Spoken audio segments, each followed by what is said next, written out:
Karma, I set it up. You don't fucking touch it. The only thing is... No. Oh, buddy. It's the only one with an extension on it. No. Hey guys.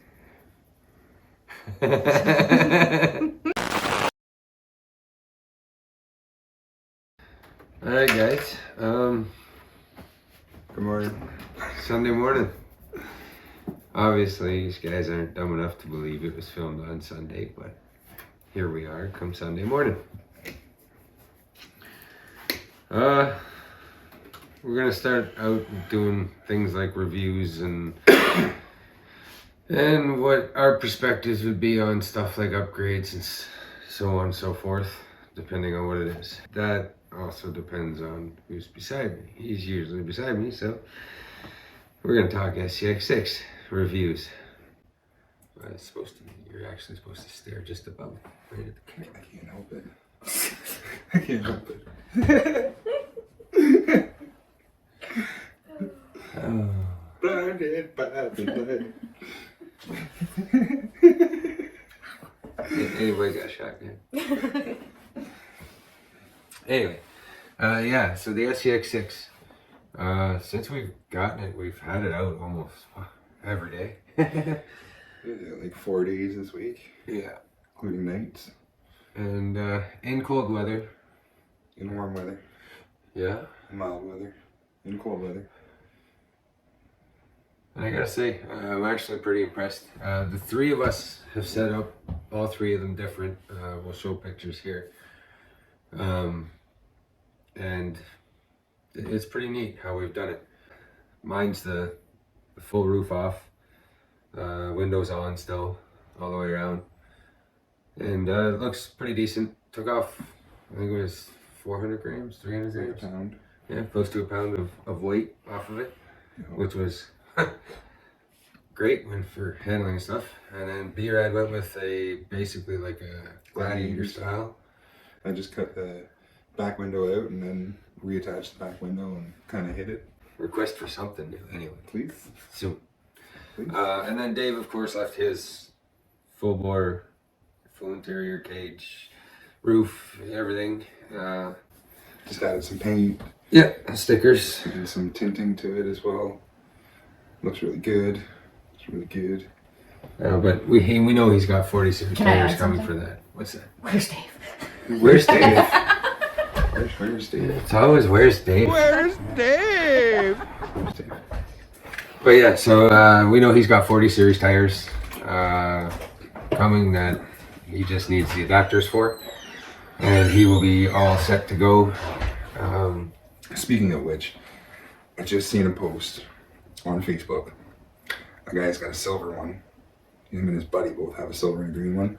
They did the fender delete kit on the outside, flare delete kit, and they have the exact same RC four-wheel drive tires and the exact same rims. That And they fit. Dave has? The 3840 series, they fit with some body rub, but Very very minimal. No, only You're in gonna get turns. that a little bit though. Yeah, only in turns. I was very surprised to see that. I'm kind of looking forward to see what how Dave turns out in person instead of just seeing these people doing videos. Yeah. Because it's such a massive truck. Like, I cannot express how much video does not do it justice. Here's a couple pictures that we've taken in the last couple of days. I'm going to show these real quick. Just simply because some of them are absolutely amazing shots to begin with, but the bigger the truck is, the easier it is to film and capture it doing things. Yeah. Now, the example I'm showing you here is the example of what was that? A bomber, and then parked basically directly behind a 6. Yeah. Now, a bomber is a fairly big, beefy 1/10 scale Definitely vehicle, and this thing makes it look like it's child's play. So you know, you can see it. They're fun to drive, man. I don't care who says what. Just throw it in the bush and go. Like, Make your own trails. Literally climbs over everything. Very few obstacles that it can't get over, and if you try it enough, and try it enough, you'll usually get over most of those obstacles. Except for a couple spots in Sunnydale, a couple of those tree splits we're trying to climb. It's pretty hard. It just, like any other 1/10 or 1/6 or any scale vehicle, they're getting stuck. Like we've seen that today with Duncan and Yulee trying it too. And it's just crazy because it doesn't matter what scale you are, you're always going to push that vehicle to the limit to try and see what you can do with it, right? It doesn't matter if it's 24th or 1/5, 1/6, you're going to push the limits of it. So, in all honesty, a lot more funner. The limit pushing is a lot more funner though now. Oh yeah, definitely, because it's a little more exciting because you're like, oh, is this going to cost me like $200-300 to fix that?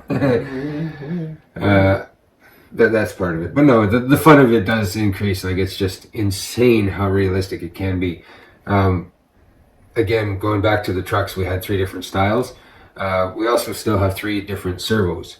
So I'm still running stock servo, stock electronics. That's everything that's in there is just in there. The only thing I've added is a glitch buster, and that's it. B-Rad here, he's got an upgraded servo. Amazon 60 kg servo, and then I also went ahead and upgraded the remote to Spectrum Rugged, and that's it for mine. Well, and a glitch buster as well. Sorry, that's it for mine. I think Dave is sitting there with glitch buster, Spectrum, and even it's like $150-160 servo. So obviously a little bit better servo than what we have. Way better than what I have. But mine I gotta say, no complaints. It does get a little laggy when you start to get low on voltage. I noticed that. It kind of does its little jump thing, which might mean it's on its way out. But to be honest, we've beaten the hell out of these trucks in a matter of a month. Literally a month now. A month and a bit now, yeah. And I mean, we've done things like you'll see here, or here, yeah, or here. Please don't show the dreaded. Oh no! Oh no! No no! Oh yeah. Oh yeah. That was a good day, but a bad day. But it's still a good day. Yeah, one of those sad days. day. Sad day. But yeah, so with this truck, there are minor things that everybody's going to have issues with. It's first gen. We all know there's going to be small things that come up, and there's going to be fixes for them because that's just the way this game is. Yeah. I mean, those pins coming out, they're coming out with a new set that's got a I gotta set screw in it. I gotta look for a quick solution on that, or fabricate a quick solution on that. That's for sure. That's one thing I don't want to have to be worrying about on the trails. Not at all. Not at all. So all in all, like, the truck's great. The truck's fun. Just one highly recommended recommendation I'm going to give to you is if you are going out there for, more than 2.5 to 3.5 hours, be prepared to lipo out in sometimes an awkward spot. No, that just happens to you in the awkward spot all the time. But that's a good point to bring up. The battery life in these things. So if you're running parallel with 1,000 milliamps combined, so 5,000 in one, 5,000 in the other, your run times are pretty significant. I'm not gonna lie, that thing surprised the hell out of us. Like, for us to try and push the limits to get it to lipo out is just crazy. Well, that one day when we went out, the what was it, the pre or the Christmas Day or the Boxing Day crawl or whatever, when it was just you and me. Yeah. I was burning that thing in second gear all day, doing donuts, ripping, and I still got almost 3 hours of runtime on that thing, and that's pretty freaking substantial. Yeah. So that's kind of my point, because we still go out with 110 guys, as you've seen in the videos and stuff, and they got to change their batteries twice. Yeah. And we're still on the cusp of changing ours. So basically the thing is running the same time as a 1/10 scale. The only difference is we can carry 2 batteries in it and have no issues. Yeah. So it kind of... I wonder if you could run a tri-parallel. You definitely can. Man, if I can run a tri-parallel, I'm just going to start running tri-parallels. Yeah, well, 3S is done. Boom.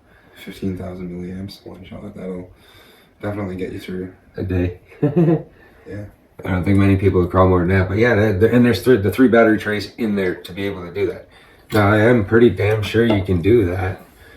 I'm gonna look into that. I know Dave's looking into 2 4S 10,000s for his, so he never has to change batteries. Yeah, it's pretty crazy, especially the amount of weight this thing can hold, and the more weight you put into it, the better it handles. Yeah, absolutely, I do too.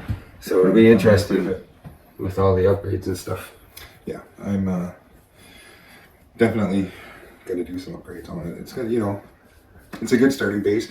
It's a good platform to do whatever you want with, because there's really not a lot of options out there for it yet. So if you want to do stuff with it, you got to be creative and everything. Like, I've seen a lot of guys getting creative with it. I've seen guys already petitioning for like a carbon fiber setup, you know, which is, that's crazy. A 1/6 scale carbon fiber belly dragger, that's craziness. You know, to each their own. I said the same thing when I built my 1/10, but You just got to think nowadays, like, people are doing it with 1/8 scales already.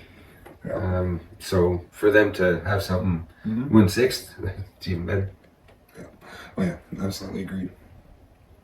Should be interesting to see, but definitely, you know, definitely learning a lot about this truck, learning that you can take a lot of new lines and not really have to worry as much. And I'm looking forward to doing some of the upgrades, you know, not necessarily electronics upgrades, but like performance looks upgrades, you know, like some sliders, some axles, some different tires and rims combinations. Definitely want to try the higher axes. Well, speaking of upgrades and whatnot, we're going to end today's show here, and next week, that's actually going to be the topic, is upgrades on SCX10, or SCX6 upgrades from big name companies like We go with T-Real. I can't even pronounce the other one. Trio, whatever it is. And then there's a Power Hobby. There's Enjora as well. Okay. And I'm going to look up things on the cheaper end, like all the Amazon stuff. See what, you know, because let's be honest, a lot of us who go out there and buy this truck may not be able to afford, you know, even that extra $20-$30 a part is kind of like, oh, man, I can't get it. So I get that. So we're going to also check out the Amazon stuff. I think with this truck, you're going to see an Amazon versus eBay war, because I've already done a little bit of looking into it, and it's pretty surprising. Yeah. All right. Surprising. So like I said, that's next week's episode. So for now, we're going to cut out of here. Hope you enjoyed. We'll see you next Sunday. Have a good Have a good morning.